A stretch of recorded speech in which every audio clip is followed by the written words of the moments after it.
Good morning, everybody, and welcome to the broadcast here today. Welcome on in, welcome on in. Good morning. It's the Monday morning show.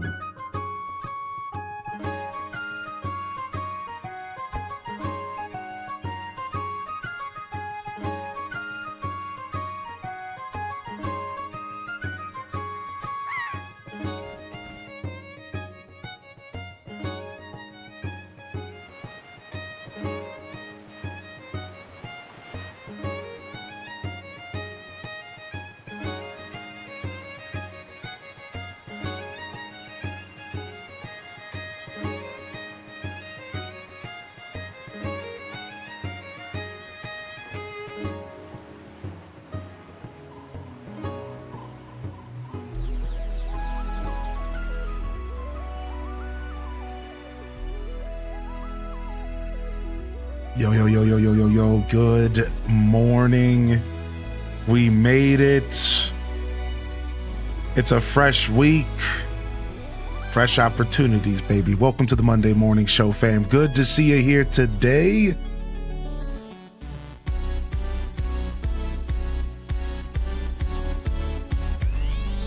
Welcome to the show. Early bird, sound off, baby. Welcome on in. We got Dual Master D, Kylie, Ecstasy first in the chat. Cannot be taken down. Their title reigns supreme. We got Leia in the house, Ebony Bow, Fat Cat Plush. Welcome to the show. Cozy Assassin and Aaliyah, Renee, Ryan, Perpetrator. How you feeling today, my dude? We got Scarlet Broad in the house and Nug Isle. Welcome to the show. Brielle Basor, Variant Hex, Tara from Gaia. Good morning, Ali Allen. Welcome to the broadcast. Ash370. Admiral Akmir, welcome to the show. Good morning, Dragon Martinez. Welcome to the show, baby. Yo, Minnie Mansky, welcome to the show. Mike84, yo. We got little Buttum in the house, little Buttum. Whatever, man, you know, English. Enjoy that lurk today, Ash, baby. We got Legend of Tay in the building. Welcome in, Card Shark. Welcome in, Elliot. Caden Crossing. Tales from the Fandom. We got Pages Peaches in the house. Welcome to the show. Yo. And we made it to the bottom of the chat. Twitch Thomas with the boogies. Let me get my boogie on real quick. I want to get my boogie on too. Tub of Popcorn. Welcome in, Tab Flavor. Cyclone Cleaver. Love the name, dude. Good morning, everyone. Welcome to the Monday morning show. Let's go ahead and get ourselves a little beard check here. Hope everyone's feeling good. The weekend is out, but it is a bank holiday for some here in the States, not for everybody. Welcome to the show. If you got a long weekend, sound off. How you feeling today, baby? How you feeling? And if you're, headed into the office, business as usual, salutes. H does salutes in the chat. I know what that's all about, my dude. Business as usual. That's what we're about here, baby. Beard's not doing too bad. Not bad at all. Feeling pretty good about the beard today. Was out and about last night. Got a couple compliments on it. The best is that when a fellow bearded gentleman comes up and fawns over my beard. Because, you would think that it would be about the ladies or something. But that's a misconception about bearded gentlemen. It's about other bearded dudes. When another bearded dude walks up to you and gives you a compliment and extends their beard to yours and you connect over your beard, that's what we're really out here looking for. Those are the connections we want. We don't... You think we want now if a bearded lady were to walk up, now we're really that's the dream in the beard community. That's beard recognized beard. Good morning, Fat Cat Plush. Big Fuzz, welcome to the show, baby. Dual Master D, business as usual. Good to see you, my dude. My hubs had an Amish guy say something about his beard once. The Amish compliment is as rare as the golden kappa. Sought after by many bearded gentlemen for generation after generation. Whoa.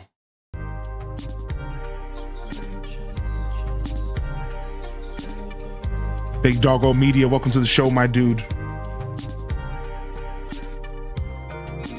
Happy Monday. He was like, what you hiding in there? Casino Roy's in the house. G-Ski, good morning, Beth Chew. Yeah, I remember that Duel Master D. It used to be like a super rare thing on Twitch. Yeah, that was, I liked it that way. Yeah, I thought it was cool. And then we used to do a thing called Kappa Check.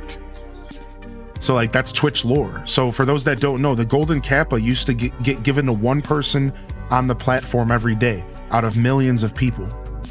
So what big streamers would do, but you know, all streamers would do it, but what real big streamers would do is they would be like, yo, let's do a Kappa check, and everyone would put Kappa in the chat to check and see if somebody had the golden one for the day. Because you wouldn't know until you put it into the chat. Or like I think you would, but like nobody else would know until you posted it. So it was like a legendary moment where the Kappa check, and everyone would check and see if they have the golden Kappa, and then everyone would clamor about it. And you want to know what I would troll people? Because what I would do is I would go and subscribe to Bob Ross, and I would post Golden Kappa Ross in the chat. And everyone would knee-jerk reaction to it at first. They'd be like, oh, he's got the Golden Kappa! And then they'd be like, oh, wait a second, cheater! And it worked like a charm every time, dude. It was a massive troll, dude. We're talking like 2013 Twitch, dude. Like, I would just troll people. It was like 2015, you know, same difference. This guy's a phony. Oh my gosh. Good morning, everyone. Welcome to the show, Rachie. Caden Crossing's in the house. Welcome in, dude. That sounds like a decent trade-off for some Christmas time. The name is from when I played a lot of Diablo 2, Whirlwind Barb. Dude, I've been playing Diablo 2 recently. What the heck? I'm playing an Ice Sorceress. Hardcore ladder.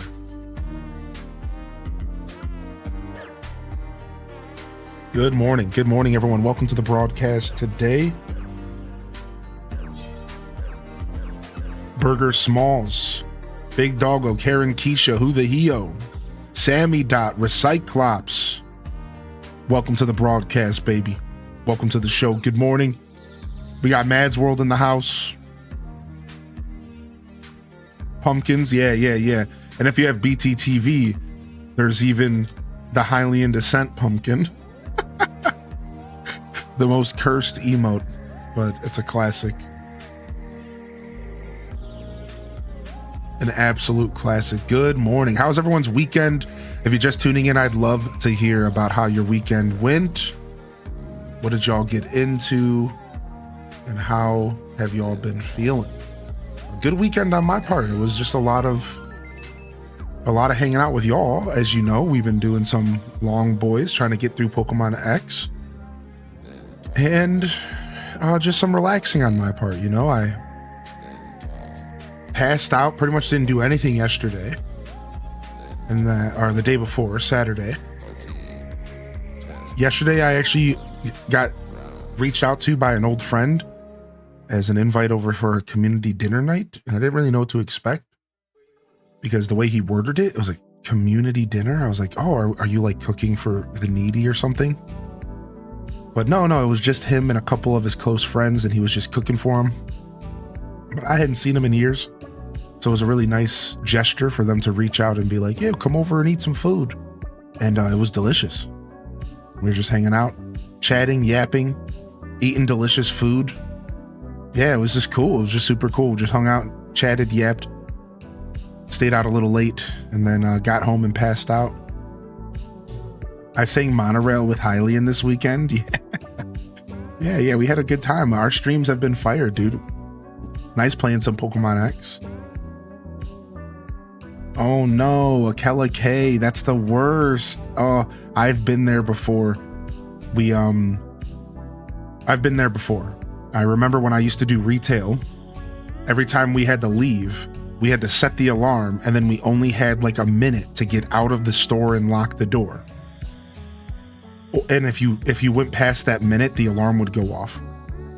So if you like forgot something, or if you tried to push it and like grab everything and like hustle, every once in a while, like a mistake would get made.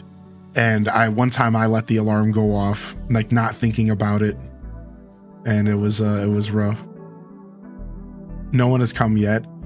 Honestly, a lot of times if the alarm goes off, if you're working for a corporation, they'll look on the cameras and they'll see and make sure you're okay. So I don't know what, you don't have to tell us where you work, but if it's like a big corp, they probably already checked in on you and you're fine. If it's like a mom and pop or something, who knows? I don't know. Those are always very different experiences. It's kind of crazy how much Twitch lore there is on Twitch, and a lot of people just aren't hip because they were here from like 2018 and onward. Yeah, like one of my favorite moments on Twitch was Twitch Plays Pokemon. The original Twitch Plays Pokemon phenomenon. I'll never forget walking into a winking lizard bar and Twitch Plays Pokemon was on the TV next to foosball and baseball. It was like baseball, football, and then on one TV was Twitch Plays Pokemon. That's how much of a phenomenon it was. And I was just like, this is insane. Like, this is like a normie place. I just walked into a bar full of normies who probably don't even know what Pokemon is. Why is Pokemon Twitch Plays on the TV? Like, I was so like, what is going on? Like, it was really cool. Such a crazy era. I was there for a lot of the first game. I still have a lot of pride. I have a bunch of pictures on my computer and memories from it. I've actually went through them on stream before, but if y'all ever want, I can walk through the lore of Twitch Plays Pokemon. I have screenshots from when we caught Zapdos. I have screenshots of when we beat the game and solved certain puzzles. It was sick. Went to an Apple festival with the husband, Legend Tay says. Daughter and sister-in-law. Husband, daughter, and sister-in-law. Lots of fun and vendors. Got the cats some good catnip. Nice. Got them the good stuff. Straight from the orchard. Nice, dude. Legend of Tay. Glad to hear it, dude. Sounds like you had a wonderful fall festive weekend. Scarlet Broad says they signed a new lease. Started moving this weekend. Moving more stuff Wednesday. Let's freaking go, dude. Congratulations, man. I hope you're excited about a new apartment, a new chapter of your journey. You know what? That's Cat Jam worthy.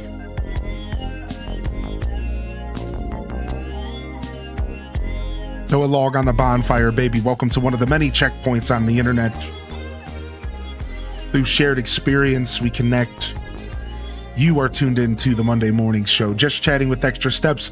This is a gaming-focused morning show. We will be diving into some Pokemon early today. We got a long journey ahead of us. Could be a very long broadcast. Stick around, because I could be here all day. I might be putting in a solid 12 plus today. I don't know what to expect. But if I go hard today, I could take tomorrow off. If I don't go hard today, then I'll be here tomorrow for like a little stream, just like a half day. So we'll see how things work out, but it could be a long day today. So stick with us. If you got to leave, come back and check for us later. We might still be vibing. Of course, lurks are always appreciated. Thank you, lurkers. Thank you, Who the Heo. Wait, I think we get another cat jam. No, this one's the one that's neutered. This is the one that just doesn't really drop.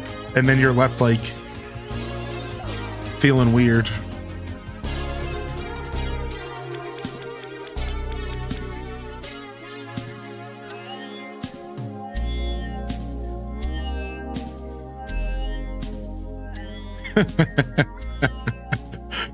Good morning, everybody. Yes, good morning to the YouTube gang, of course. Appreciate y'all tuning in over there. Make sure you hit that like button and welcome to the broadcast.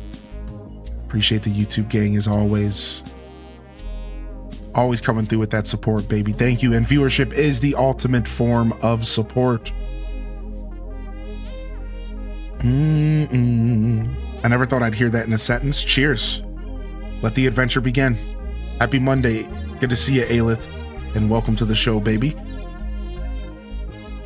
Let's see here. Worked for Dollar General with my cousin.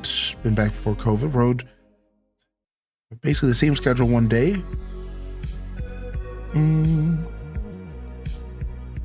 Oh no, you never got your jacket back? Oh no.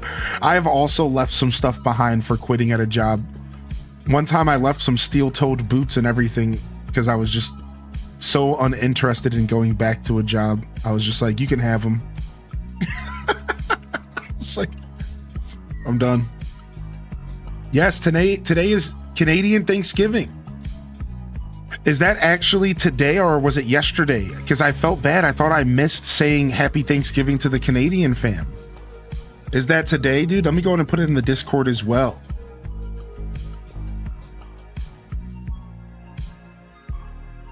Nice, very nice. I hope you all have a wonderful day today. Hope you get some good food and some family. And yeah, a lot of people do the dinner on Sunday, right? That's why I was a little confused for Nelly. Thank you.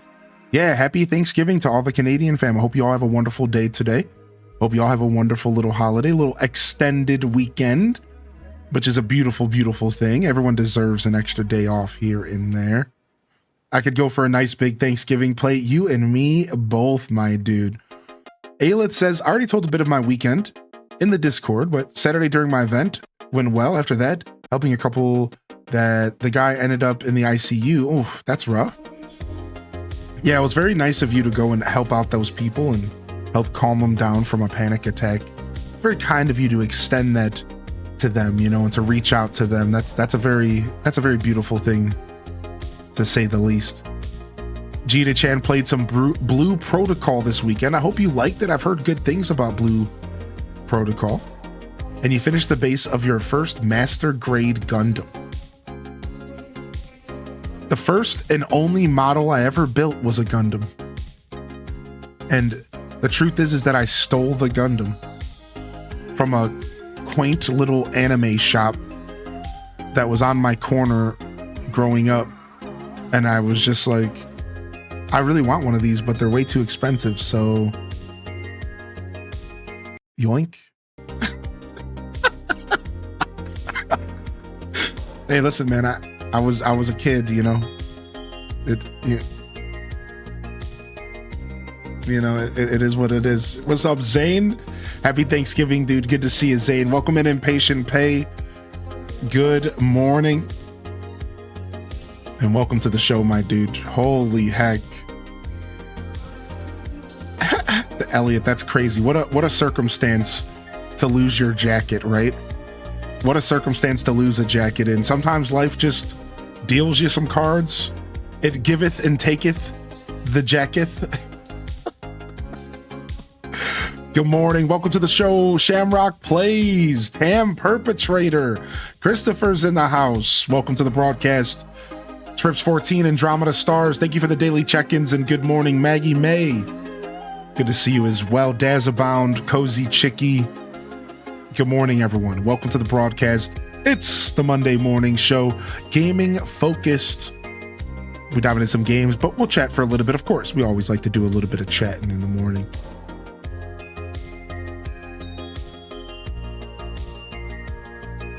I was up a little late.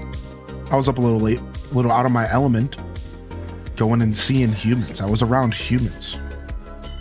I was mingling with humans and had some really nice conversations and met a bunch of creative souls. Got invited to open mic nights and live music and a bunch of dudes that wanted me to jam with them, which I might take them up on at some point.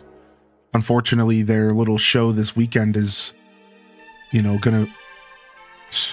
I straight up told him, I'm like, you know, this Saturday sounds good and I would love if I could make it, but I'm going to be so deep in a Pokemon hole that I don't even know if I'm going to know what day it is around Saturday. So, because Legends of ZA comes out this Thursday and I am excited, dude. I'm like, yeah, I don't know about going out on a Saturday. I got Pokemon to play. I'm that dude. I am that guy.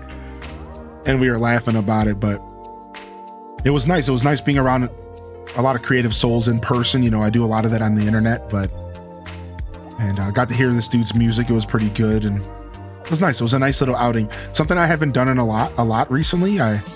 Especially because where I lived before was a place I lived never in my life. And I was there for 5 years. So I didn't really have many connections out there. So it's been nice kind of linking up with people again.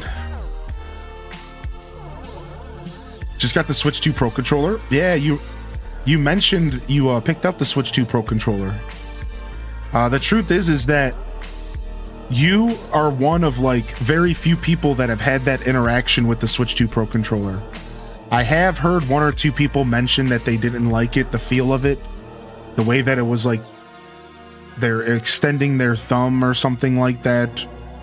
And, you know, what I'm trying to say nicely is it sounds like it's a you problem, because 99% of people who have bought the Switch 2 Pro controller love it. But it's super unfortunate that there is like a 1% people that are just like, for some reason, it just doesn't feel good in their hands. I feel really bad for those people because it seems like you are very small camp of people. I personally am in love with this controller. I think it's the best controller I've ever had in my hands. I think it's probably the best controller I've ever used in my life. I think I finally found my successor to the GameCube controller. And that's saying something. Yeah. So that's rough, man. That's rough, dude. That's super suck. But again, the truth is I have heard that take. I have heard that take from somebody in the internet space who was just like, the controller hurts my hands. And I'm just like, I don't know what you're doing wrong, dude, but I can't help but wonder if the people who are in that 1% maybe wouldn't be if they didn't hear about Austin John and his take on it. Because I think don't get me wrong, I'm not saying that, I'm not challenging anybody's feelings on their controller. But I feel like Austin John put that video out that was like super unnecessary and like weird, where he just complained about the controller, but like it was weird. And then ever since then, there's been a small amount of people who have been like, you know what? I also feel that way. And it's like, yeah, but would you have felt that way if this big YouTuber wouldn't have said that? If you didn't go into the controller thinking about this one guy who complained about it, would you have even noticed that uncomfortability, or would you have just adapted to it? And naturally you would have just formed to a new controller. Because our brains are like that, man, at a psychological level. You know, we hear something and then we focus on it and then we can't let it go. And then all of a sudden now we have somebody else's opinion in our brain, and we're thinking about that opinion when we go to introduce ourselves to a new product, a game, a controller. So I find it pretty interesting that there's such a small amount of people. But again, like, it's not like I don't believe that some people are struggling to use the controller. Because everyone's different, man, and everyone has a different style of gaming and different hands and can handle different weight. And I believe that there probably is maybe a difference in how they handled this controller. The truth is that my main complaint with this controller is that the plus button is way too close to the Y button. And as somebody who has massive thumbs, because I'm a full-blown Magilla, I always accidentally hit the plus button. So that's my main complaint with this controller. And the reason I'm even talking about this is because obviously this controller has been designed differently. So for all the people who aren't having problems, you just have to we have to realize, like, there is a design difference. I don't have my other Pro controller in front of me. But the point is that there is a design difference. And that design difference could be substantial enough to affect some people. It's not like it's the same exact controller and then people are saying it hurts their hands. It's like, no, like, there is a genuine different design, the way that they designed the Switch 2 Pro controller, and it could be just enough to throw some people off for whatever reason. I think Austin John's complaint specifically was about the way he was extending his thumb, and he said that he was like hurting his thumb area. And it was like the way he was extending his thumb. So like, you know, like that it makes sense, right? It is a very different design. So I believe it for sure. Either way, you know, I just wanted to talk about it for a second because I find it fascinating.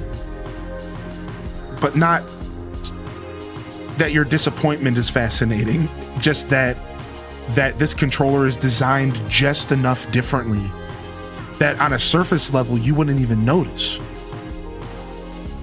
But ergonomically, it's just enough to hurt people's hands. So it's super interesting that this phenomenon's happening, and I just wanted to chat about it for a second, dude. Regardless, though, I am super sorry that you're feeling that. Is there a chance that you could maybe just take it back within like 2 weeks? If you like try to stick it out, and then you could like maybe take it back within 2 weeks. I know a lot of places have like a 2-week policy, but that might be the play, right? Unfortunately.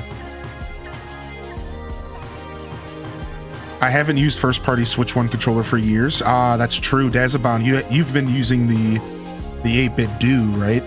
Yeah, I mean, if you could take it back, I would recommend taking it back and getting the 8-bit Do Pro Ultimate controller, because it's seriously so nice. I want to try to get used to it in case of the Austin John placebo. Right, so thank you for understanding. You hit the word. Yeah, I'm wondering if there's a little bit of a placebo effect, but it probably isn't, right? It probably isn't. I would imagine that you would know. You've probably been gaming your whole life. You know what I mean? Like, I just mentioned that because I was like, I wonder if that's something that could be, I don't know, right? Like, it's just worth mentioning. Like, is there some kind of weird placebo happening? I don't know. But no, I imagine as a lifelong gamer, you probably know what's going on. Your battery started to leak on my Wii remote for years. Yikes, that's scary, dude. Yo, good morning, Blistina. Welcome in here, JR Prisma. If you're just tuning in, we're talking about Nintendo Switch 2 Pro controllers and ergonomics and I don't know, whatever we want to talk about. Good morning, everyone, and welcome to the broadcast. Kit Kat Calzone, welcome to the show. Spankum Nasty. Welcome in. Yeah, I do personally vouch for the Switch 2 Pro controller, but I wouldn't even recommend it to people because I don't know if the feeling of this controller is gonna stay the same. The truth is that I don't know if this controller is gonna be perfect forever. Obviously, not no controller is. But I guess the better way to word what I'm trying to say is I'm not convinced that this controller is gonna stay good for long. So it's still good. It still feels good for me right now, but I'm not convinced it's gonna be that way for long. Something tells me that the sticks are gonna loosen up a lot over time. So I don't even recommend the controller outright. You know, talking to Beth Chu and anybody else. But I do really like it, but I haven't had it long enough to give you a true recommendation. You know, I might end up going back to my 8-bit Do in the end.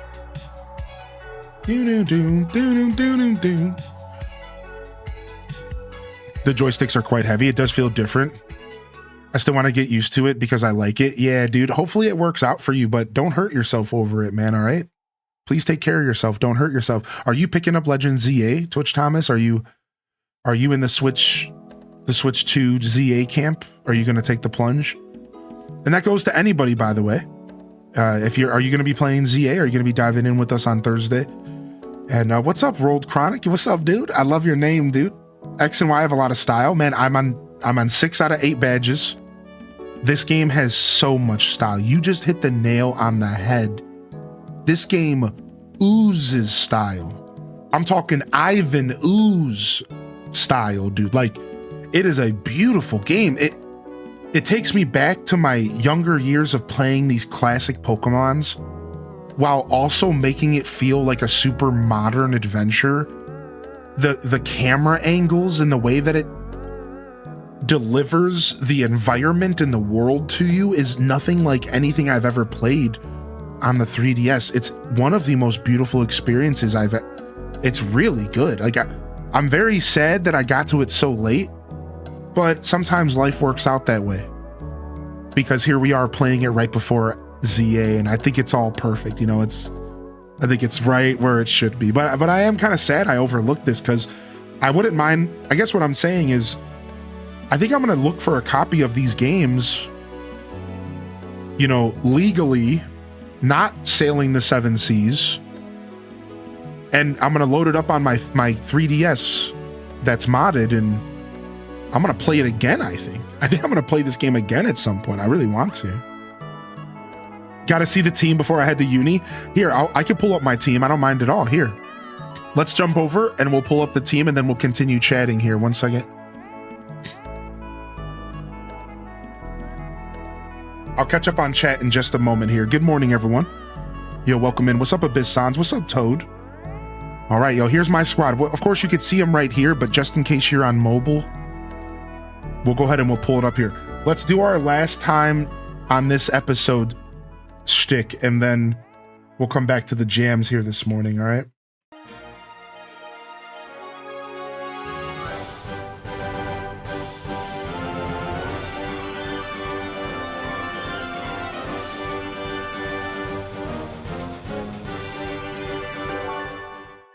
All right, nice. So, as you can see here, we're 22 hours deep. Last where we left our trainer, we just got our 6th badge, and to be fair, it was kind of a bloodbath. We're very like under-leveled. Like there was like an 8-level difference in the last gym, and like we're having a lot of fun with the extra challenge. That being said, we've made it this far.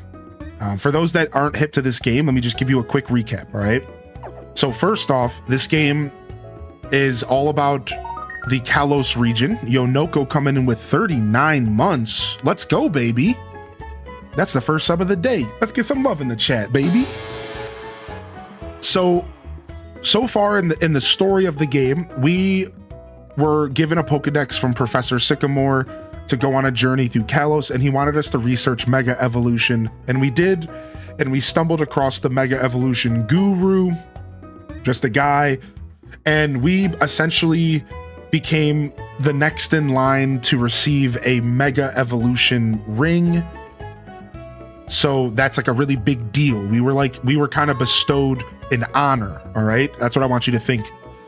And the honor of getting this Mega ring that's rare. So we're kind of like almost getting Dragonborn energy, where because we're such a strong trainer and only one of the 5 kids could get the ring, and we ended up getting it, and we're kind of a big deal. Yeah. Either way, we got our introduction to Mega Evolution, and we finally have been able to toy with it. Our first Mega Evolution on our team has been Venusaur, and we're working towards some other ones. It's going to be a blast. Otherwise, the story has continued to develop, and there's a baddies called Team Flare who are looking to really do some bad stuff. They want to only make themselves happy and no one else. They were messing around with the power plant. They're looking into Mega Evolution. There's definitely going to be some standoff with them. And meanwhile, the game keeps alluding to this war that happened in the past, the Great Kalos War, when everything was reset, and it was this scary battle that happened between men and Pokemon and like. So that's like a story point that I think that's going to be pushed on us more. And then last but not least, there's this guy named Lysandra, who is like a big head figure in the public, but is secretly kind of a dirtbag who keeps talking about removing the filth from the world. And he's obviously a massive bad guy who like owns big corporations. And yeah, so otherwise it's your standard Pokemon game, you know, outside of the war and the blood and the it's a regular Pokemon game. And here's my Pokemon team. So that's it. And we are at 6 out of 8 badges in the game. And this is the team that we're rolling here. So here, actually, let me switch back. So here we are. We have Exu. We're going for our dragon type. And it's going to take a long time to evolve and stuff because they have a terrible XP rate. But he's still holding his own. We have Frogadier. The chat voted for my starter. And we went with Frogadier. And he's been stepping up. He was a little weak at first, but he's getting there. Then we have our first fully evolution Talonflame, who really locked it in. And this bird has become our best Pokemon on our team and is really carrying our weight right now. Then we have Hone Edge, and Hone Edge was our original carry, but now has fallen off a little bit because its special defense is just so low. But it's still a very pivotal member of our team, and it'll get better when it evolves. Then we have Venusaur, which again, our first true Mega Evolution in Venusaurite, and Venusaur's been killing it ever since we got Petal Dance. We've been really carrying around, it's been carrying its own weight, and it's a lot of weight. It's a big boy. And then last but not least, we have our Scolipede, and this is my first time ever running a Scolipede and a bug type like this. I love bug types, and I'm really obsessed with this Pokemon. It actually might be my favorite Pokemon on my team. It's really cool. So this is Scolipede, and he's doing some work. He once he got his evolution, he started carrying his weight as well, but you know, he's getting there. So that's my squad here, and that's who we've been working with for this playthrough, dude. So I hope you enjoy. We'll see you later, Dazabound, by the way, and I appreciate you being here today, of course. Let's go ahead and throw some jams back on here. And let's jump back over and chat for a little bit more.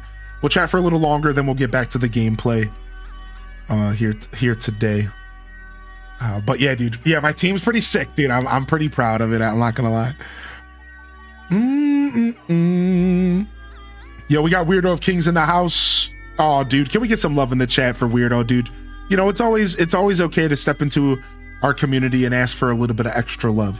And you don't got to give us details. You don't got to divulge if you're not interested. We always have the real life channel in the Discord if you do want to maybe vent. And the truth is I might not always be able to reply immediately, but you're always welcome to send me a DM if you just need to kind of put something out there. You know, sometimes it's nice to just write a message and send it, and it kind of is like a almost metaphorical or symbolic of like letting go. So, you know, my DMs are open, and I do my best to keep up when I can. Good morning. Welcome to the show, Weirdo of Kings. We got Aurora Sunrise in the house. Excited to chill with y'all this morning while I work on my new ACNH island on my Switch 2.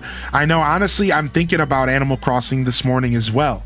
And if it wasn't for us having a mission here, not only to get myself a day off tomorrow, but to finish this game, Pokemon X and Y, before ZA comes out, I would be doing AC today. So Animal Crossing fans, stick with me. Well, it'll be back, don't worry. I know we've been enjoying the decoration vibes on Monday, but I wanted to mix it up a little bit this week. I gave myself a mission, and I'm really excited to be playing this game, and I want to make sure we get it wrapped up in a timely manner, because if you don't know, the schedule is up this week, and you'll find it in the Discord as well, and Wednesday is going to be DDV day. So I don't really want to mix pollinate those days. So I think Wednesday is going to be our palate cleanser day. We're going to play DDV, and we're going to just enjoy it. We're going to enjoy the showcase, and we're going to spend a couple hours playing the game. That's all going to be Wednesday. So I want to do Pokemon stuff up until Wednesday, and then after is the new game on Thursday, right? So schedule's there. We'll be here every day except maybe Tuesday, maybe tomorrow. And it's going to be long boys all weekend. I'm going to be taking care of myself. I got snacks and stuff ready to go. I'm going to do some more grocery shopping. I'm going to do a little bit of meal prepping, hopefully tomorrow. And we're going to be ready for some nice long boy broadcast. It should be a lot of fun, dude. And I hope y'all are here for it. If you're just tuning in, good morning, of course, and welcome to the Monday morning show. I do hope y'all are feeling good today. I'm going to go ahead and throw this over here. And I really do hope y'all had a good weekend. And I did have a question here I wanted to read in the chat, because I'm curious as well. All right. Do you eat turkey on Canadian Thanksgiving?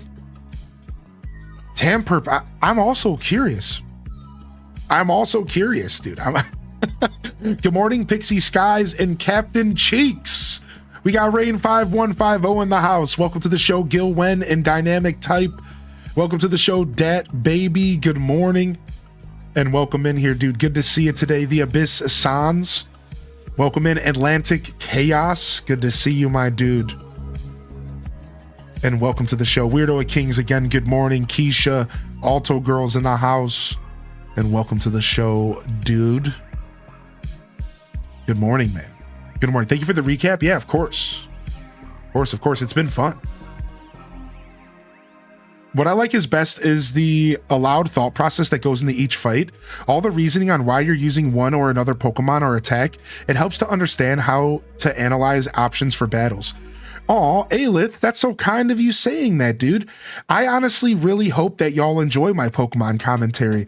I've gotten a couple compliments about it in the past, and that's why I kind of like prefer playing battles versus like online, because the problem with online play is that it's a little harder to commentate and think because you're under the stress of a time limit.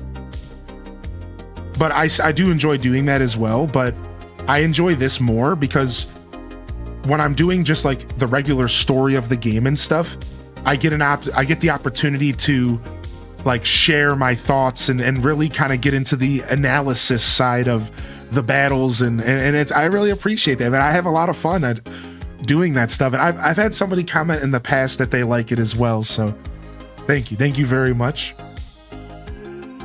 I have 2 monkeys on my island, Simon and Flip. I'm gonna have to do a villager hunt. What's wrong with 2 monkeys? You should add a 3rd monkey. You should make it a monkey island.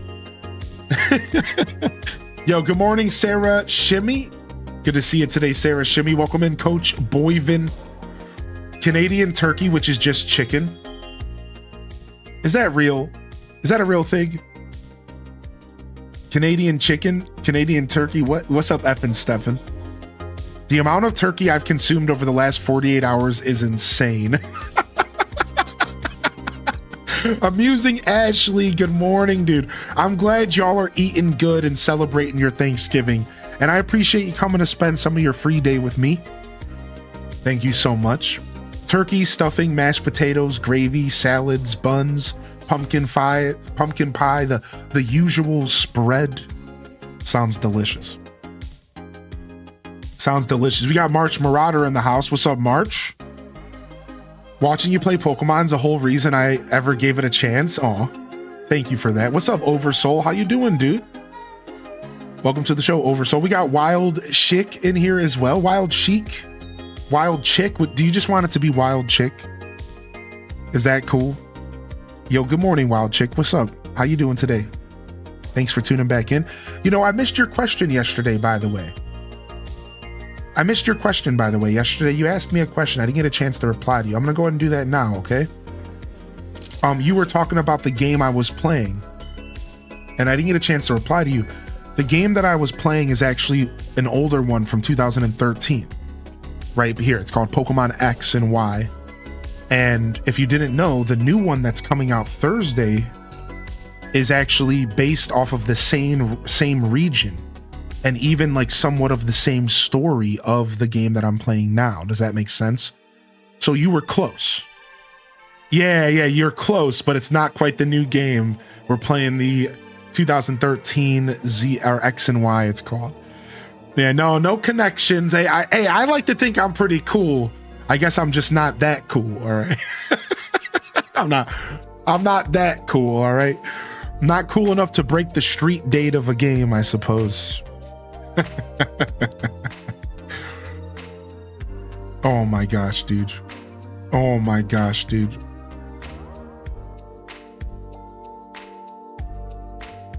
Aw, thank you, Duel Master D, for saying that, dude. Aw, Cozy, you do realize that they're right about that, you know that? Big shout out to all the mods here for supporting me and for helping keep this show moving forward. I couldn't do this without y'all. Thank you, man. That was cool of you to say that, actually. Thanks for acknowledging this production. What's up, Just Jackie? Welcome to the broadcast. We got Clang Doe in the house. We got Tiny Bit Stressed in the house. You're working today, but happy to celebrate Thanksgiving. Nice, Over. So are you also from Canada? So do some people still working on Thanksgiving in Canada? Is it like America where, like, in all reality, in 2025, there is no holiday that's 100% a day off? Like, for example, in the States, we have like time and a half. So people will still work on holidays, but they get paid a higher wage, and you know, it's a whole thing. What's up, Tiny Bit Stressed? knocking stuff over. Do do do do do do do. Canadian as well. I think it's just my company. Oh, nice. There you go. Yeah, that's what somebody said earlier. Is that they were working today so that they could take off Christmas later. An extra day around Christmas. So that's exactly what you're dealing with. That's cool. That's dope, actually. I would do that personally. I would trade like some holidays for other holidays because like I'm a Christmas fan.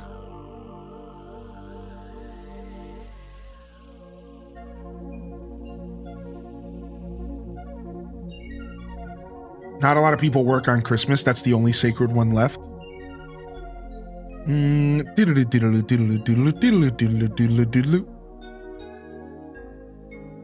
Good morning, everyone. Welcome to the broadcast. All right, we're going to jump over. We're going to do some gameplay today, and we'll keep chatting classic Monday morning style. What I like to call today is it's a Monday morning show, gaming-focused Monday morning show. So we'll still be gaming, we'll still be jamming, but we'll be focused on games as well. Do you think Santa Claus is real? He takes over my stream every once in a while. So I don't know how much more real you need to get. He even mailed his eggplant to somebody in the community. You know what? We shouldn't talk about that. Yeah, I don't know why I even brought that up.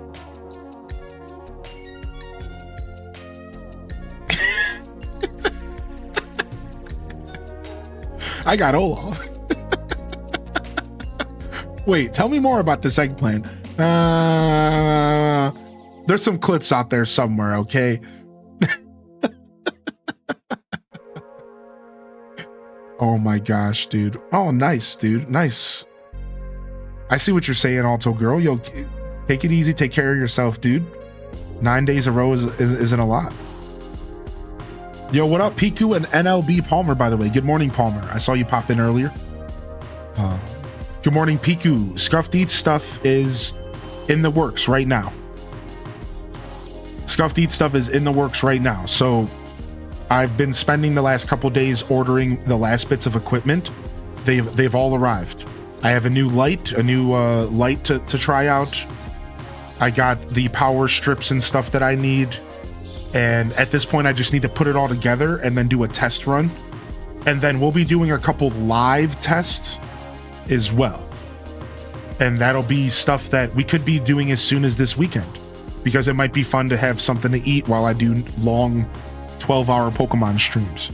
I don't know for sure if I'll have it together this weekend. It really just depends if I get a day off tomorrow or not, because you know I gotta like set up. Like I said, I have to set it all up, do a test. If everything is working the way I think it is, then we do a live test. If everything is working the way I think it is, then we do a couple soft opening kind of segments, and then the first official episode, season 3, will be announced here, and I will have a date attached to it. That's what you're really looking for. But I know a lot of y'all like when it's scuffed and you like to be around for the growing of it and stuff. So don't worry, you'll be able to catch some little segments here and there. But for the record, there will be an official date set for the return once I get all the, loose ends tied up and all that. So my goal is season 3 starts here within the next week or two. That is my goal. But with Pokemon coming out, I will be honest, it's going to be a little tough. So we'll do our best, because I'm going to be going in on Pokemon at least for about a week. I'm going to just be doing nothing but Pokemon. Like I'm literally planning so much Pokemon. We'll see what happens though. We'll see what happens. I don't know. Where can I watch Old School Scuffed? There's a couple episodes on the YouTube, but a lot of it hasn't been transferred over yet. So that is something that I'm doing my best to make happen sooner than later. But there's a couple super old episodes, the first 3 in fact ever, on YouTube if you want to have a little fun and check out some very scuffed eats, extremely scuffed eats, absolutely scuffed eats. Yo, good morning, LPK. Welcome to the show. Yeah, we'll probably do some shiny hunting and stuff, Blistina. Probably, yeah. I think we're going to do the whole thing. I think we've done a lot of Pokemon releases here. We did Sun and Moon. Or sorry, we did Sword and Shield. We did Scarlet and Violet, we did Legends Arceus, we did Diamond and Pearl, and honestly, we usually do the whole thing. So we'll focus on playing the game, we'll focus on doing multiplayer with the community and having a blast. We'll probably end up doing some shiny hunting and team building, and we're going to be doing the whole thing. It should be fun. Well, I don't really know what to expect from this game. I don't know how fleshed out it's going to be. I don't know, right? So it's hard to say, but I can tell you one thing. We're going to for sure be playing this game Thursday, Friday, Saturday, Sunday. I can tell you that much. And then from there, it'll be either something that we play a lot more, or maybe it's something we play casually. I don't know what to expect. I'm kind of going with the flow with it. So yeah, these games just always get leaked nowadays, huh? Yo, what's up, March Marauder? There's these molds you can put soup into to freeze and push it out blocks for serving sizes. You should get some. You know, I've actually considered getting some of those soup molds for my meal prepping, and you know what, maybe I will, man. What's up, Gold Evis? Good to see you. I don't know if there's any Swifties in the chat, but we're getting a documentary. Oh, Swiftie documentary incoming. The old docu.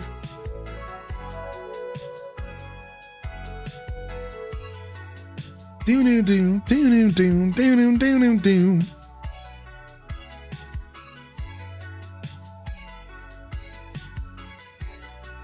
Yo, what's up, my Jinx? Good to see you as well. All right, let's jump over.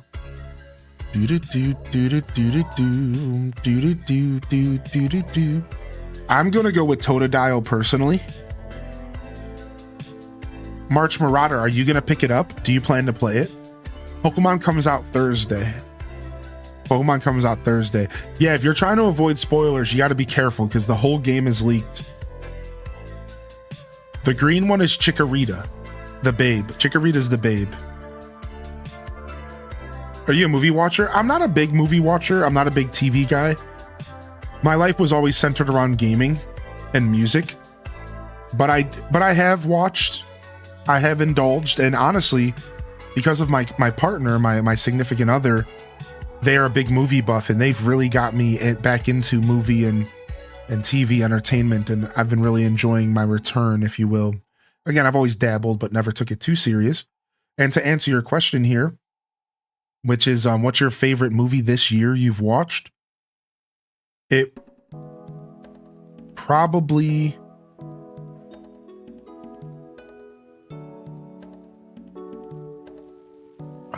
Dang it, I don't remember the name. It was a 90s flick. It was a 90s flick I watched. It was new. It was the first time I had ever seen it. I'm trying to think of the name of it. It's been a long year, you know, we're at the end of the year, and I think I watched it pretty early in. But yeah, I was introduced to a newer 90s movie this year that I really liked a lot. Because we're always looking for like classic 90s flicks to watch, and like deep cut cult classics and stuff that I've never seen before. But I've seen a couple good thrillers recently, especially for the Halloween season. I always go back and watch certain classics. So for example, you know, I've watched Mrs. Doubtfire this year. I've watched Empire Records this year, which is a recent in life favorite of mine. You know, I watched Up pretty recently. I watched Up for the first time, and that's definitely on the top of my list. Up was insanely beautiful movie for sure. And yeah, I'd have to think about it a little harder. There's one specific movie that is on my brain, and it's not coming to me, unfortunately. One movie that I watched recently that I really enjoyed. I think it was way earlier in the year though. But yeah, I've becoming more of a film dude, and I'm a fan of rom-coms and 90s aesthetic. Like I married an axe murderer that's a classic. Is that what it's called? I Married an Axe Murderer. And that was that. But I saw that like a year or two ago, but I watched it again this year. I love that movie.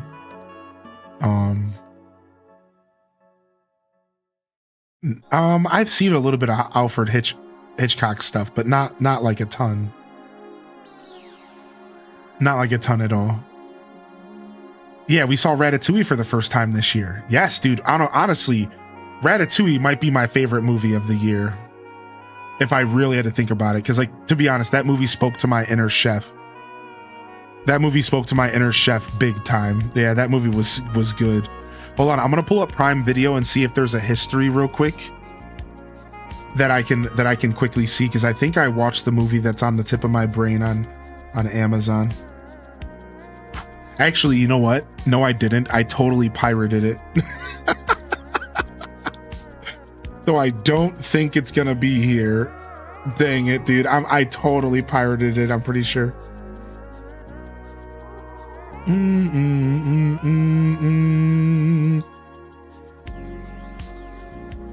Honestly, I talked about this yesterday. I'm still in love with the Fallout series. I watched that whole season again this year, and I'm waiting for season 2. I regularly watched Lord of the Rings, the original Star Wars trilogy, and I watched The Hobbit this year, and I watched, oh yes, okay, so here's one that I watched this year that I loved. Ooh, this is not the one that was on my brain, but it was called Music and Lyrics from 2007. That movie was dope. That movie was sick. I watched that this year. I watch a lot of Jackie Chan stuff. I like his older stuff is classic. So I don't, unfortunately, there's not a history. There's just stuff that I put into my watch list. So yeah, I did my yearly Lord of the Rings watch. I did my yearly Star Wars watch. Sometimes it's way more than yearly. I watched Matrix again this year. I watched the Animatrix again this year. I've actually been watching the first 8 seasons of Doctor Who, like real recently. I've been watching the classics. Like we're talking the first 8 seasons, the first 8 Doctors, because it's available on Amazon Prime. So I've been spinning that. Some of it's black and white. Some of it's just like 70s and stuff. Classics, man. Doctor Who is so good, dude. So yeah, there you go. There's like a little bit of a taste on some of the stuff.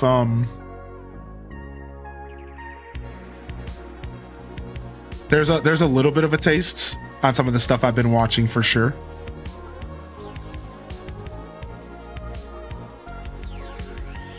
Yo, what's up, Planet Kitties? Good to see you. Welcome to the show today.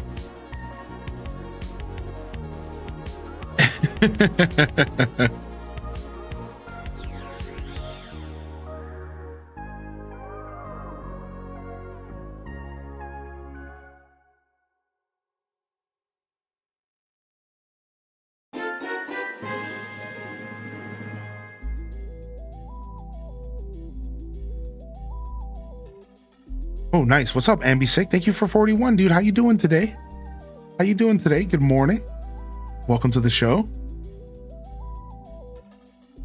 Yeah, Music and Lyrics might have been the movie I was thinking of. It has Drew Barrymore, I'm pretty sure. That might have been the one I was thinking of. It's hard to tell. It's just been such a long year, so. But yeah, that one's good. That one's more 2007, less 90s. Oh yeah, we did. I mean, that was recent though, right? Hold on, let me check. Okay, so this movie was not what I was thinking of, but it was for the first time ever for me. The movie was called The Great Outdoors, and it has Dan Aykroyd and John Candy, and it was so good. It was a classic 90s movie. It's an 88 movie actually. And honestly, that might have even been the vibe I was thinking of.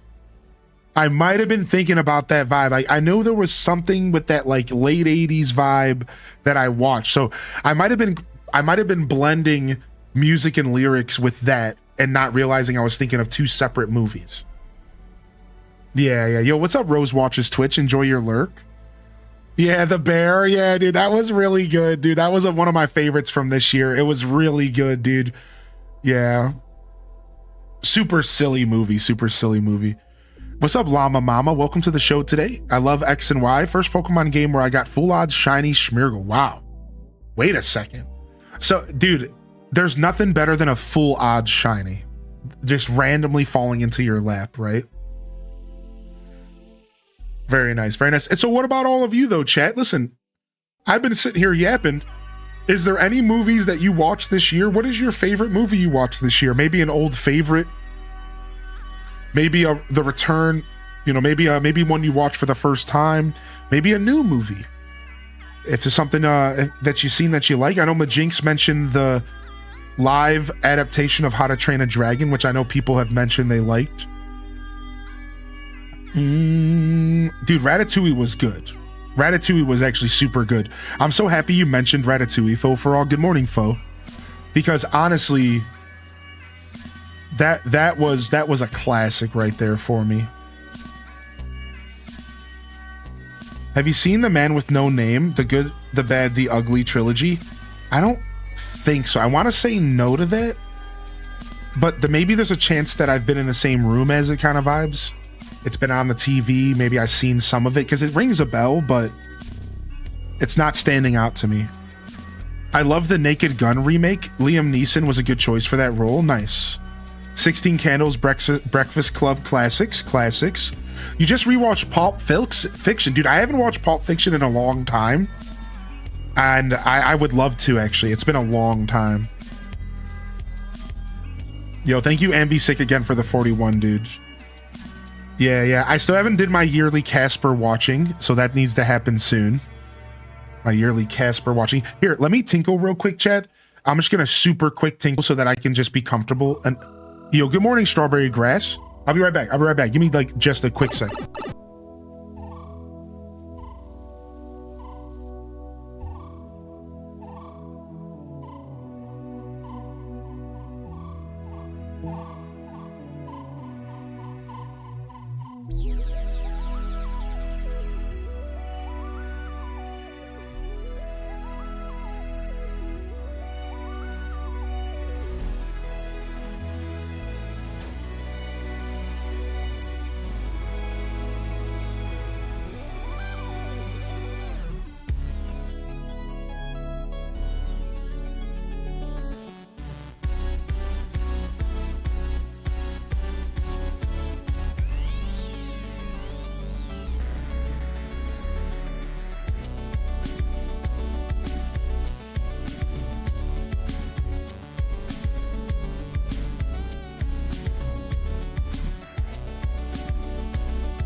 Yes. Now I can continue to enjoy conversation because that's all I was thinking about for a second there.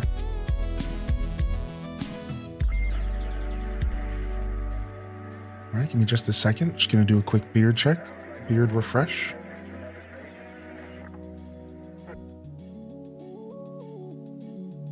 All right, cool. Yeah. I heard good things about the new Superman, by the way. Beloved Honed Jet. Oh, my bad. I got you here. Hold on. Give me just a sec. Let me get my controller on.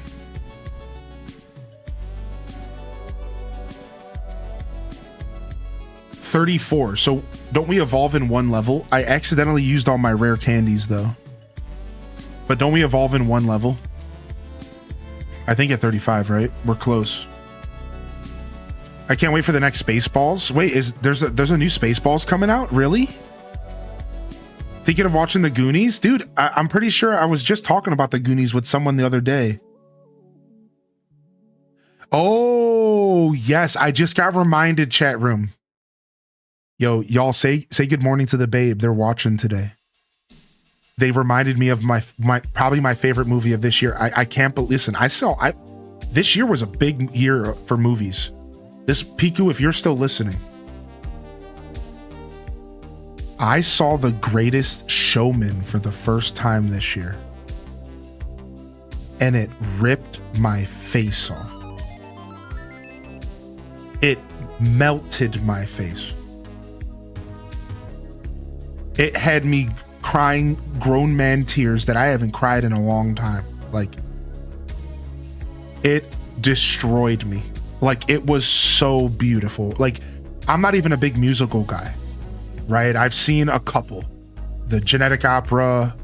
I've seen Dr. Sweeney, Mr. Sweeney Todd, excuse me, Dr. Sweat. I was thinking of Dr. Horrible. I've seen Dr. Horrible, Sweeney Todd, the Genetic Opera. I've seen a couple, right? But I'm not a big, I've also seen Les Mis. I'm not a big musical guy. I say this as I keep listing off musicals. I'm not a big musical guy, but here's the 15 that I've seen. I've seen Rent live, but I'm not a big musical guy. But The Greatest Showman destroyed me. It changed me. And like, I'm not trying to be over dramatic. You need to understand that movie changed me, dude. That movie was really important to me. That movie was very special to me, actually. Like, it really did. When I say change me, I'm being over dramatic, but like in a sense, right? I think it did affect me. I think in a sense, it really stuck with me. I think it's something that's going to stick with me for my whole life. It was actually really special. I really love that movie. Yeah, that might have actually been my favorite movie of the year. But this is a really hard year for me to choose. I've seen a lot of stuff this year. I didn't realize.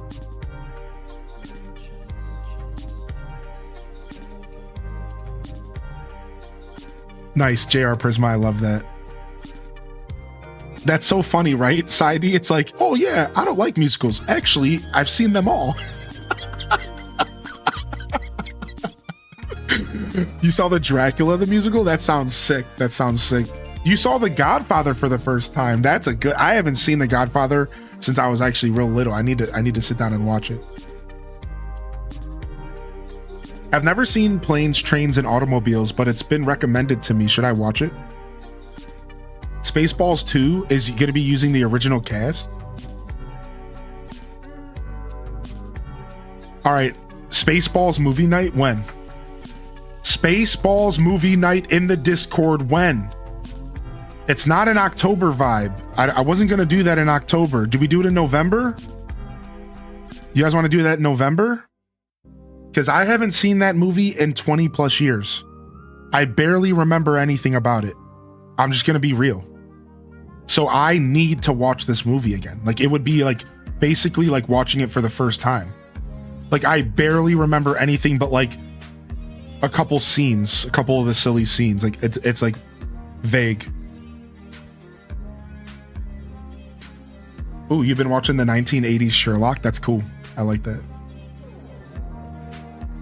If anybody's played Silk Song, did anybody have trouble beating the Crawfather boss from March Marauder in the chat? Any Silk Songers in there? Any Silk Songers out there? I recommend Hamilton. You know, I think I've seen. Is Hamilton the one that's about the presidents? Because I've watched a video of Hamilton. I've never seen it live. Yeah, because like the first girl I ever dated in my life was super huge into musicals, and she was like, she hung out with a lot of theater people. So I watched a lot of that stuff in passing. So I wouldn't say that I had a memorable interaction with Hamilton, but I have watched it. It has been on the TV that I was looking at in the living room at one point.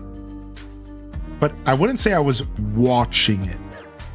There is a difference. I was just kind of there for the vibe. So yeah, I could use another watching of Hamilton. Kung Pao, dude, Kung Pao Enter the Fist is great. That's a classic right there. You should try Moulin Rouge. You should try Moulin Rouge. I've never seen Moulin Rouge, yeah. Yo, good morning, Just Jackie, dude. I appreciate you, man. Go Giraffic, good to see you. Hamilton and Chill. Shut up. No, that's not what was going on. There was multiple people there. Wait, I just made it sound even worse. No.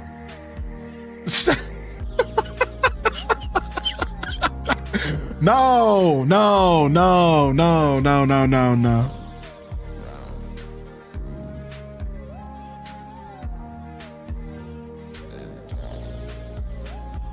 All right, let's play some games.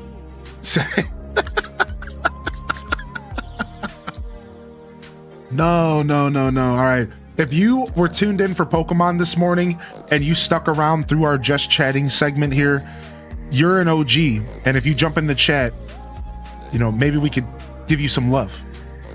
So don't be shy. If you're new, especially if you're new, we'd love to say good morning to you. Enjoy your lurk if you're lurking, and thanks for sticking around. Every Monday we do a Just Chatting segment where it's really just chatting with a game on in the background, and I call it my Monday morning show.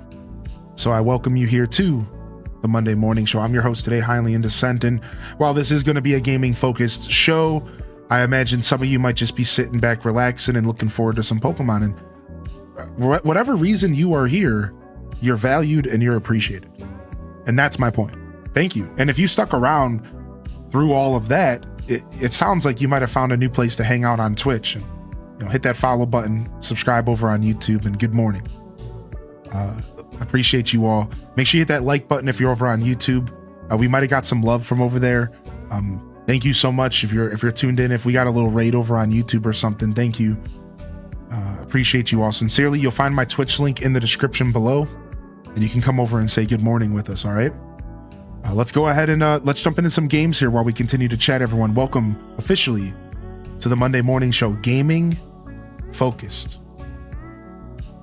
Oh, okay, Saidi. Maybe I am thinking of something different then. Thank you for clarifying. I really wasn't sure. Yo, what's up, Town Off? By the way, how you doing, man? Good to see you, Town Off. Welcome to the show.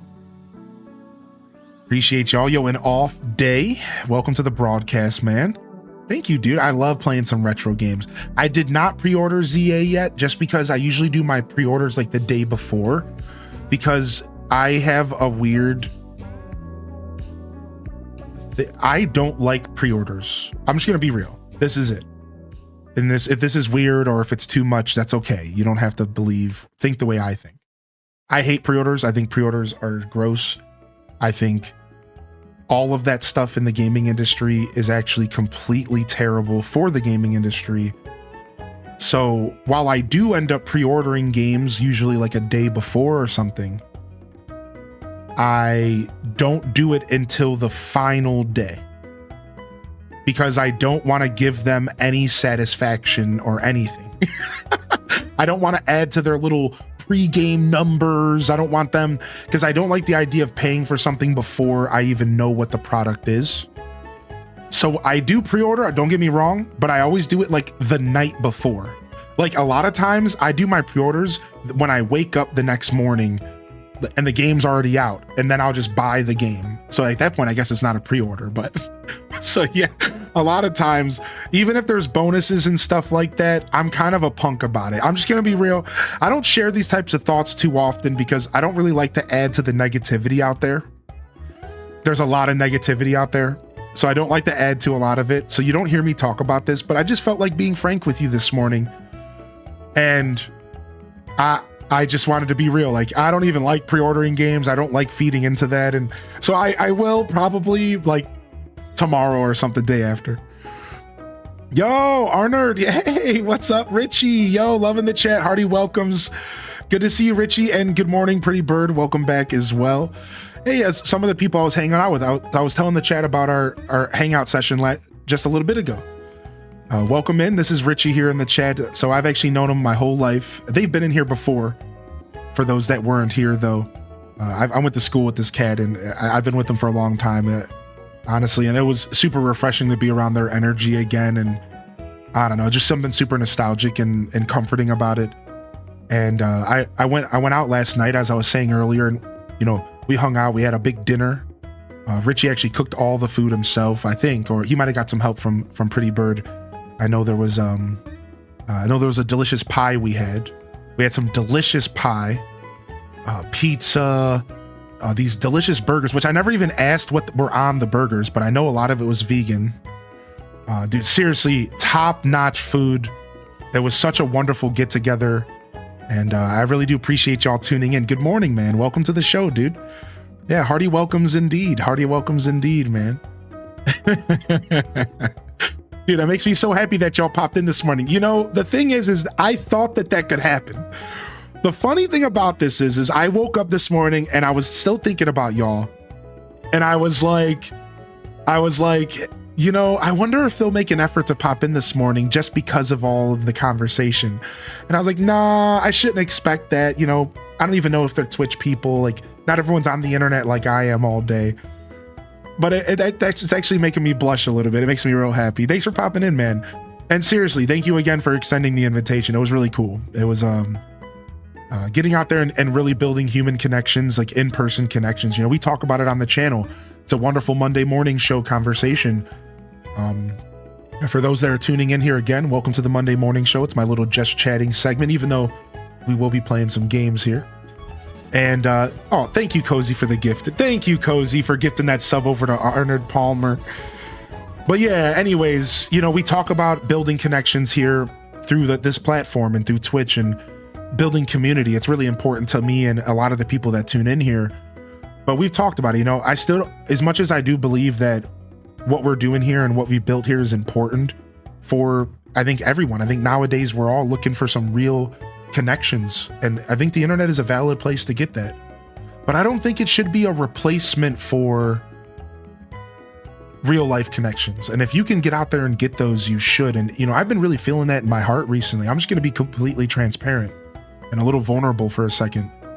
And I didn't have a lot of that in my life. And I ended up reconnecting with my buddy Richie, and we were chatting about connecting, but you know, I've been doing that with a bunch of people, but nobody ever follows through. And we just talked about this last night, man, but nobody ever follows through, you know? And like, so like, everything was falling short and nobody was really connecting, and whether it was my fault or the other person's, you know? And to have you extend that invitation and say, come on over, dude, we're doing a dinner. I want you to, you know, come and meet my people. And such a wonderful collection of humans and such great energy and good conversations and good food. I haven't had a night like that and just connections like that in a long time. It's pretty much just been me and my significant other. You know, they're my best friend. So it's like, it was really special, dude. So I just wanted to be a little bit vulnerable there, a little bit honest, and really speak on how I felt about it all, because it was really special to me. It was really important to me, dude. So, I don't know, just thanks, man. I don't want to put you on the spot though. I'm trying to gush too hard. All right. I'm not, these are all things that I was going to say to you eventually. So it just came out of me. That's just who I am. You know, I wear my heart on my sleeve. So you were a celeb. Yeah. Chat room. Imagine. So this goon, Richie, I get there and he slowly spills the beans on what I do for a living to everybody there. And I'm kind of meeting all these people for the first time, except for Richie. And meanwhile, I'm telling stories about Richie and I's past because I haven't known him since school. So we're like telling stories and we're hanging out. So he's going around and he's like, yo, you know, this dude's famous, right? And at first I'm trying to fight it. I'm like, no, dude, it's not like that. And we're laughing and I'm like having a good time, but he's like leaning in, you know, this guy's famous, right? And I'm like, no, it's not like that. But by the end of the day, you know, we had a moment where I was like, listen, I'm a humble guy, but the truth is I've kind of achieved the impossible. And I know that. And I know Richie gets it because he's my age. He knows the scene. He's not like so old that he's out of touch or so young that he's out of touch. He's like right where we are. So it was funny because at one point I was like, you're right though. Like I really should own it more. You're right. Like I really have achieved something really crazy here, and I couldn't have done it without this community and everyone who supports my journey. And it was funny because I did have a moment where I was finally like, all right, you got me. Like, you're right. You know, we did something cool here, but like, you know, so it was a pretty silly moment, but I appreciated what Richie was doing because he was just helping me better identify my light and what I do here. And, you know, sometimes it's real nice hearing it from someone else. Plus, what I said this morning, yes, an off day. What I said this morning, plus I got a beautiful beard compliment. And there's nothing better than a beard compliment from a bearded dude. The truth is that beards, we don't even care about getting compliments, you know, from the people that we want compliments from the most are other bearded individuals. That's the compliments that really hit home. We could get a compliment from, I don't know, some Zeus himself, and we would still rather get one from a bearded gentleman. You know, it's beard on beard, right? So those compliments, they really stick with us, you know? It's me, Pretty Bird. I hope you come every Sunday. I'm going to do my best. You know, I was talking to my significant other about it this morning, and while I do have a pretty busy schedule coming up this next week specifically because we have a release of a new game coming out, which here in my trade, so let me introduce myself to you and officially as this entity. So I'm Highly in Descent. You can call me Highly and you can call me Joshua. And I've been on Twitch for 6 years. I've been creating content for 6 years. I've been doing it full time for 5.5. I set off on a journey. I saved enough money to pay my bills for a year. I said I can do this. 9 months later, I was doing it full time. I quit my job. And I'm gaming focused, Animal Crossing, farming simulations, if you ever heard of stuff like Stardew Valley, and Nintendo, as we talked about last night. Nintendo games, Zelda, Pokemon, whatever.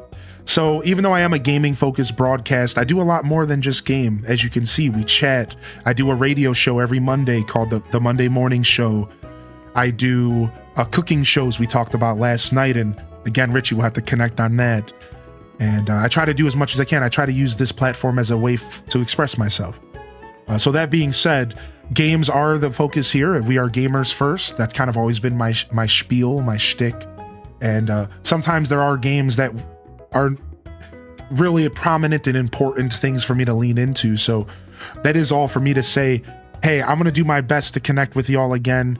I really appreciate you saying that, and your excitement for me to come back makes me super happy, and I'll do my best. This Sunday might be one that's up in the air, but just in general, just know that I really appreciate that. I'm excited to come and visit again for sure. So I get it. It's like getting a compliment from a dread. The dreadhead, they get it, so it means something different, right? Like a bearded man or a bearded gentleman. You know, we just talked about the Hugh Jackman movie, The Showman. You know, a bearded entity talking to another bearded entity. We're just on a level with each other, right? We're just on a certain level with each other, you know, and that's what it's all about.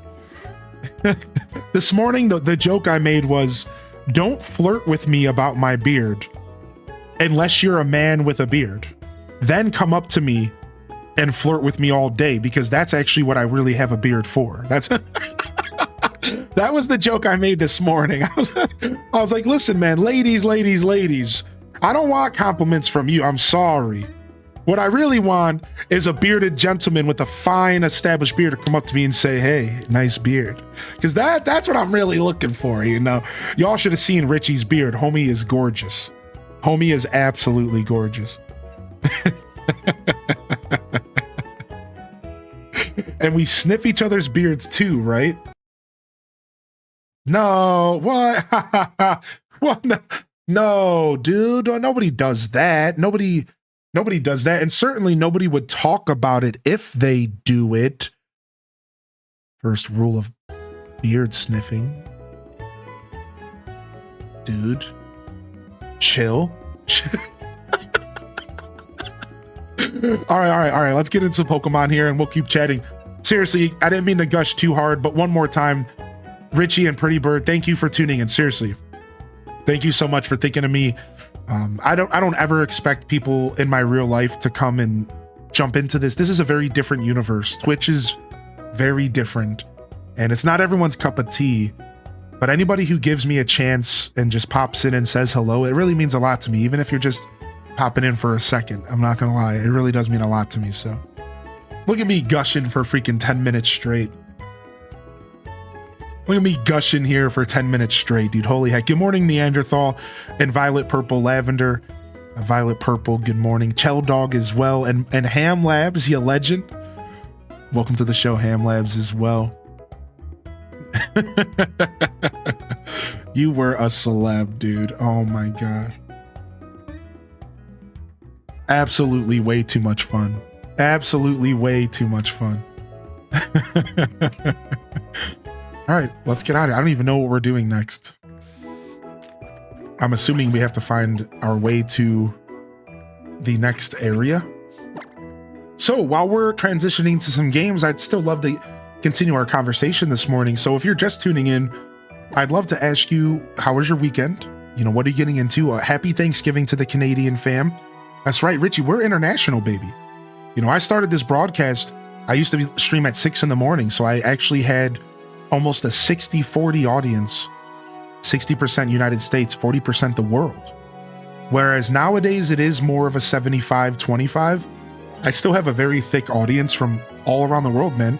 From the Philippines to Australia, Europe, you know, a couple people from Japan come and stop in every once in a while. So it's pretty cool, dude. Yeah. It's pretty cool, man. It's pretty rad stuff, dude. So, but yeah, so again, happy Thanksgiving to the Canadian fam. You know, not that you're too far away from us here. I hope the Canadians don't mind, but growing up, we used to call you America's head, which I don't think should be a bad thing. You keep our head warm. Hats are important. It helps me hide my bald head. Boo! No, come on! No, it's a good thing. I love hats. All right, I'm sorry. I'm sorry if that was crossing a line. I'm sorry. I'm just joking. What? I was a kid, all right? We didn't know what we were talking about. Okay, we're going to the Pokeball Factory. That's where we're going. I will start my Twitch this week, Pretty Bird. Nice. I know you mentioned it last night. Yeah, feel free to send me a message if you need any tips or anything like that. I actually have a creative collective here on the platform. There's about 100 of us. We're called the Hyrule Gaming Group. The HGG, it's just a name. But in all reality, it represents my creative collective. I built it myself. I'm one of the founding members, the founding member, original owner. And it's a beautiful space. We have hundreds, like I said, over 100 creators that come together to inspire one another, to support one another. People, podcasters, artists, cooks, musicians, gamers. And it's my creative collective. You're welcome to join us. Please send me a message. Let me know. It's beautiful. And it's honestly one of the things I'm most proud of about all of this, because I always wanted it to be, you know, it started off as being a selfish thing, but it turned into a thing that was bigger than me. And that's pretty cool. So yeah, check it out, man. The Hyrule Gaming Group. We've been going strong for 6 years. And there's plenty of creators out there for you to check out. If you ever want any more information about it, just reach out to me. Let me know.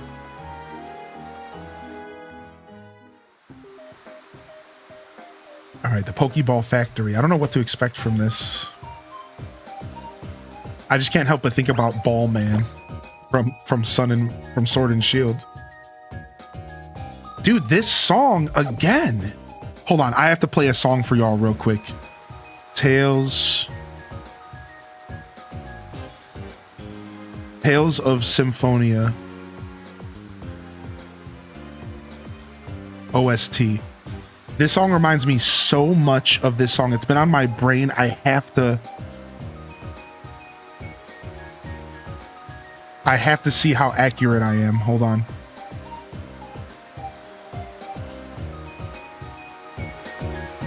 All right, here's this song.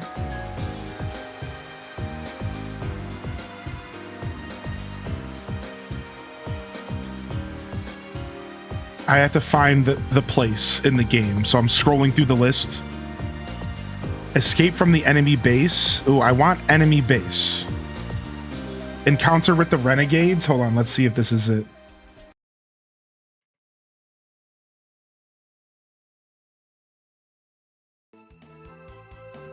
Close. Yeah, close.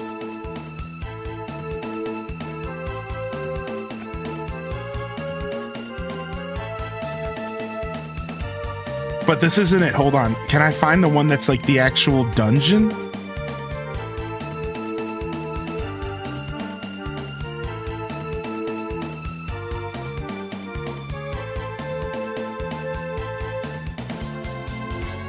Dude, man, I gotta play Tales of Symphonia again. This game's too good.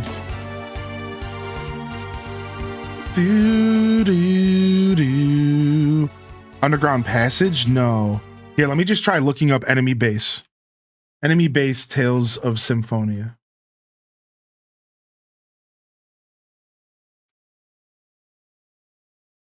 Nah, dude, I'm only getting the escape from enemy. Ooh, Renegade bass theme. Here it is.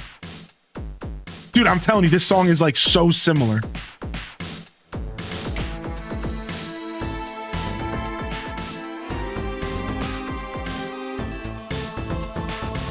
Dude, it's got the vibe, right? Hold on, watch. I'm gonna go back. Watch.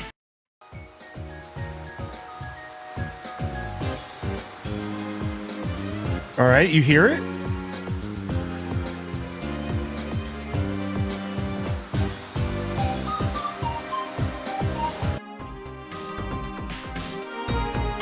You hear it, dude? I'm telling you, it's so similar, dude.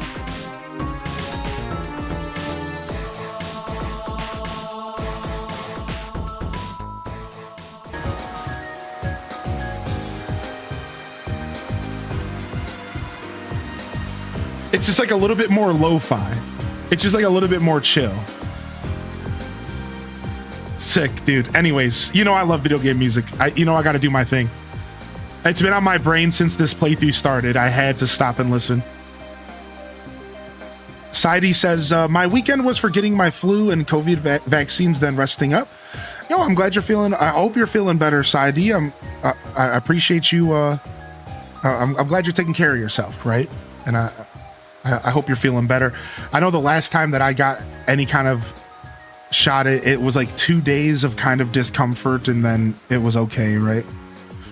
Ireland shout out. Yo, what's up, Irish Stitcher, dude? Dude, seeing you in the chat, Irish, makes me instantly think of your crab and Mario Kart World. Like, we gotta do another session soon, right? I don't know. We gotta try to do a night stream. Maybe this Friday we could squeeze a night stream in or something. Maybe this weekend. Yeah, we gotta get some Mario Kart World in, man. Cast the casual getting down, dude. I'm sorry about my aggressions towards Canada. I'm sorry. Maybe I should replay X or Y before starting ZA, dude. I don't know. I'm loving playing X and Y before ZA. I'm absolutely loving these vibes. So I love the crab, dude. I'm for sure down. Do. All right. Do we have some dialogue we have to deal with here? Adults are talking inside. Scram, kid. Shoo. What? Would you just call me a kid, dude?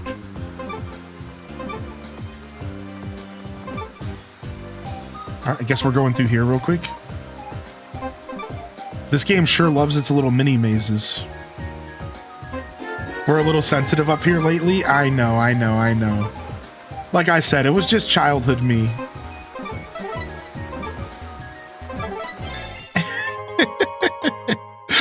What's up, Kalika? Hey, dude. Gotta go soon? No worries, man. Thanks for popping back in again, slacker named Jack. Our D&D game master started talking about our future campaign, so now I'm frantically drawing a new character, even though we're not there yet. Aw. That's so cool, man. I haven't had a chance to do a good D&D campaign in years. That's so much fun, though. Yo, good to see you today, Kat. Welcome in. Kalika with the 27-month resubscription, the Primer.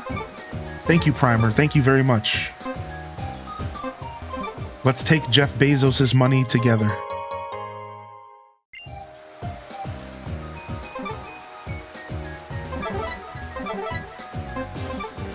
I actually don't care. Yeah. I mean, I don't... You can not care about it, but still kind of know what's going on, and... Yeah, you know, I'm right there with you.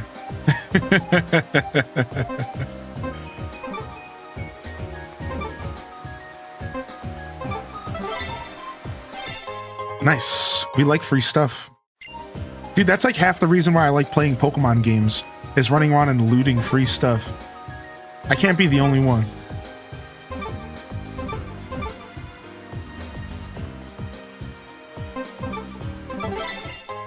Nice. It does take a good minimum 3-4 hours for a good session, and that's minimum. I've had D&D campaigns that go for like 10-12 hours. How vexing. They won't let us inside the Pokeball factory. He'll let us in, you'll see. Let's go talk to him again. Okay. I haven't heard this track in a hot minute. Tickles the funky bone. Dude, isn't this song so good? We just talked about it a minute ago. Did Shawnee and Trevs go running off just now? What's the deal? We were supposed to meet here too, but I wonder what... I just skipped it on accident. Oops. Shawnee, wait! Stop! What? That dude was chasing her? What's going on? Well, I guess we'll go help them. Team Flare? There might be something happening inside. Let's go check it out while the guard is gone. Okay. Sounds like a good idea. I'm hyped for Pokemon XD and Coliseum on the Switch 2 GameCube service. I think they're going to release it around Pokemon Week next year. That's my take on it. What do you think about that?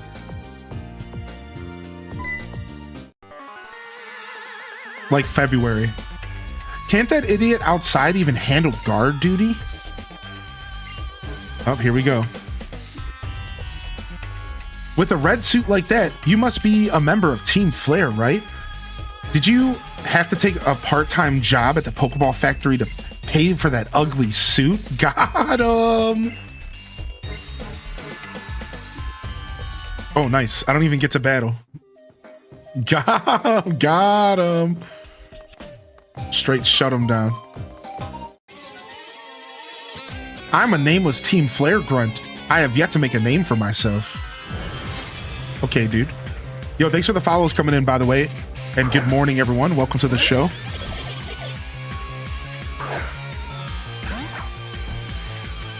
So far this morning, for those just tuning in, we've been chatting about...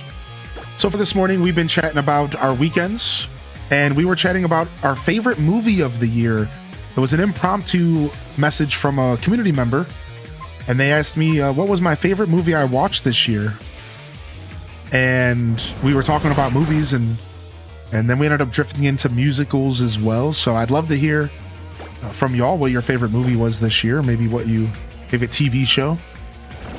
I know I'm looking forward to Fallout Season 2. I'm looking forward to Stranger Things Season 2. I've been loving Great British Bake Off. Nerding out on that because you know my inner cook.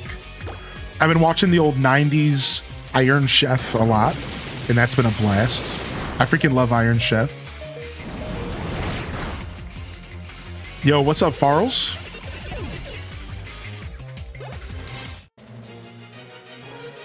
Does anybody like Good Eats from Food Network? I love Good Eats. Good Eats is one of my favorite. Dude, Alton Brown is a legend. Oh, nice. Dude, Major Beef, I've still never seen it at all. All right.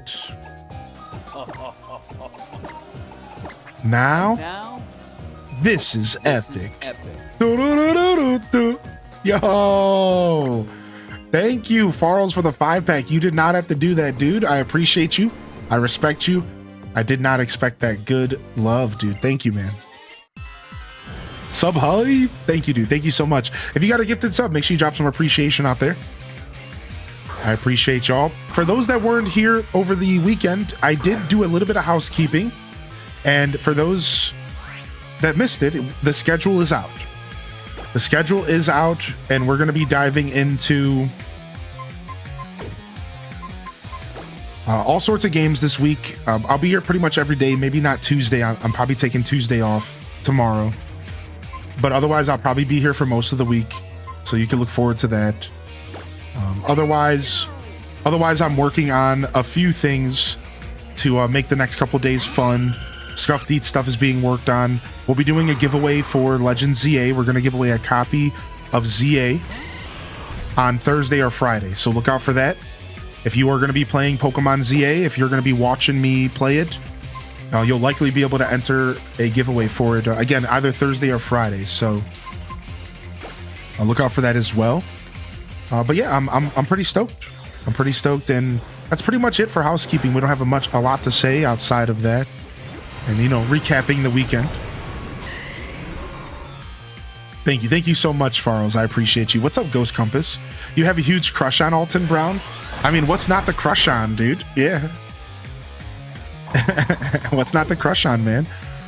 Does this game not make trainers automatically see you and start a battle? No, they do. They do. there's still plenty of situations in this game where if they see you, you must battle. Yeah, no.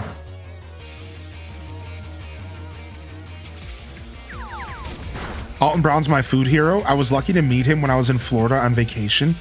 Wait, really? You got to meet Alton Brown? Dude, that's so sick. What? What's up, Aquarang? Aquarang says, not a movie person, but the musicals I saw this year slapped. Gypsy and Death Becomes Her. Apparently, I gotta get into Good Eats, though. Dude, Good Eats is fun. Yeah. If you like cooking shows, Good Eats is not only a good cooking show, it's also just informative. So it's kind of the best of both worlds. It's nice. Oh, yeah, dude. We watched Wallace and Gromit in January. Remember? We watched the new Wallace and Gromit with the community as a community game or movie night. Yeah, way back in January this year, I'm pretty sure we did Wallace and Gromit. That was a good movie night, man. What is going on here, dude? You're confusing me. You're smacking me around. Can I please live my life? The newest one. They released a brand new Wallace and Gromit way back in January this year. It was sick. So this is Pokemon X from 2013, Gamer Life. Yeah, go check it out, dude. I think it's on Netflix.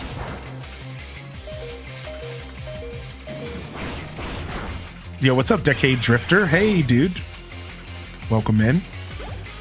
Oh, yo, and big shout outs to those that made it for the movie night this past weekend. We watched Hocus Pocus on Saturday, and it was a blast. We will be doing another movie night this October. This October, the second half of October, we are going to be doing another movie night. So look out for that. If you missed the last one, make sure you look out for it. Feel free to come and ask. It'll be set up probably the second or the third or fourth week of October. That's probably what I'm aiming for. So like next week or the week after. It was sick. It's a sequel to Wrong Trousers. Oh yeah, it was called Vengeance Most Foul. Yeah. Thank you. It was when Good Eats Volume 2 book released. He was doing a signing tour. An hour and a half drive from Orlando, so I packed the fam into the car pretending to go to a yarn store and surprise them. Got my book signed in a fab photo. Aw, that's so cool, dude. He was surprised someone from Ireland knew who he was. Aw, dude, Alton Brown's international, dude. He has to know that, right? Yeah, no way. Yo, we'll see you later, Slacker. Thanks for popping in today. What's up, Enchanted Ascari? Good morning. Welcome to the show today, dude. Sage of the Spirit. Good morning, Sage of the Spirit. Good to see you, Sage. And how are you today as well?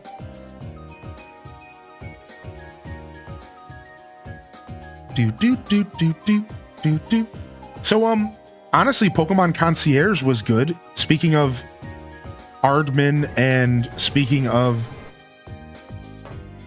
speaking on Wallace and Gromit, Pokemon Concierge. Now, I think the first season released last year, but the second couple episodes released this year, and that was one of my favorite watches as well. Honestly, as somebody who's not a big TV watcher and stuff, I did manage to actually see some pretty good stuff this year, which was nice. Did anybody else watch Pokemon Concierge? I know we talked about it this weekend, but I had a lot of fun with the most recent season. It's just a super cute, lighthearted thing that they're doing. So this guy has Scrappy, so he's actually probably going to be able to hit me with a fighting attack. I need to be careful.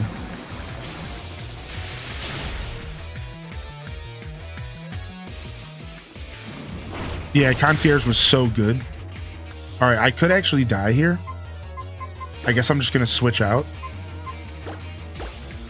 Scraggy is so cute with those teeths. Yeah, I know, man. I was making fun of him a little bit, but he's a cutie.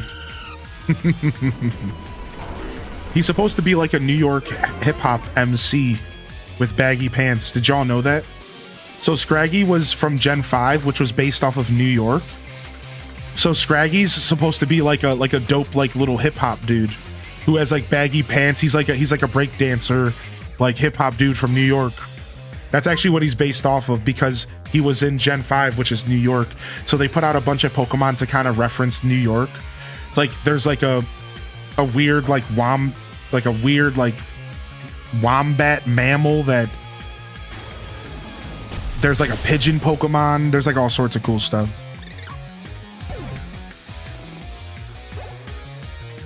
I think that's when Trubbish was created, right? Right, I think so. I think Trubbish was created for Gen 5 as well. I think so. And they wanted to capture the dirt and the grit of New York. So they made a trash bag Pokemon. Thanks. Thanks. I'm glad that's what they think about us. Which is glitching on me, but it seems I got a gifted sub. You sure did, dude. What's up, Prog Time? What up, Prog Time, dude? Good to see you, man. Yo, Sarcastastic, welcome to the show. And Uni Tato's in the house. Spent the weekend learning how to crochet, practicing right now. Oh, nice. Dude, that was one of the things we talked about. So when I was over at Richie's last night, hanging out, for those that don't know, I went and visited a buddy that I hadn't seen in years. A lot of creativity talk was happening. You know, there was a musician there. There was a guy who whittled wood and was creating his own fishing spears and cool stuff. Richie himself was learning how to do crocheting, and he was making himself a blanket, and he cooked all the food. So it was really cool. I was around a bunch of creative souls, as I kind of am all the time here on the internet. So it was nice to be there in person as well. And that's what you're making me think of as far as like you learning to crochet. I was thinking last night how I honestly could pick up another crafting hobby, and I would really like it. I don't know what crafting hobby I would pick up. Maybe painting rocks, because it's something that my significant other has gotten me interested in. So maybe like something like painting, or I used to do a teeny bit of graffiti stuff, but like, I don't know. I think I'd prefer to do like focus on cooking and then maybe do something that's more lighthearted on the side. Like I like cooking to be my main creative outlet, I think, but maybe something along the lines of crocheting or something would be cool. Rock painting is so cute. Yeah, I'm not terribly talented in that regard, but that's not really what art's all about, so it doesn't really matter. But like, as far as like painting and visual arts, like it's not my strongest suit, but you know. Trubbish is a cat, really? Wood engraving is so fun. You could use what you personalize in cooking as well. Yeah, the wood, honestly, wood whittling and working with wood is something I've always been pretty curious about. Whether it be whittling or engraving, it's something I've always been pretty curious about. I've always had a little bit of a soft spot for that. So that I am interested. I'm also interested in blacksmithing and like glass blowing. I think that stuff's cool as well. You've been doing some polymer clay sculpting of little video game characters. I like, because I haven't found any merch I like of my weird favorites. Oh, that's so cool. That makes me think of people making their own little bits of merch using 3D printing, right? That's what that makes me think of.